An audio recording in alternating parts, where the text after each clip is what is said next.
This is Jeff all around Autotex 2013 Hyundai Elantra with a 1.8 doing the electronic steering rack. First thing we want to do is take off the tires on both sides. Put some jacks.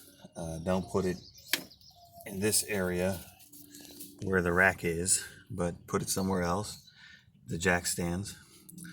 And then after you take the tires off, first thing you want to do is get this heat shield off here, and you want to take these stabilizer link off.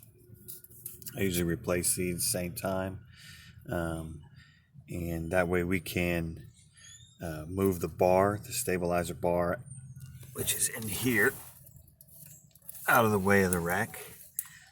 Of course, this is you need to take outer tie rods off. Some hand outer tie rods. Just take this off, castle nut, pull it out, and then after you pull it out, just take this castle nut off, pop this out with a hammer, and then you can see the bolts for the stabilizer bar. Here is one on the other side.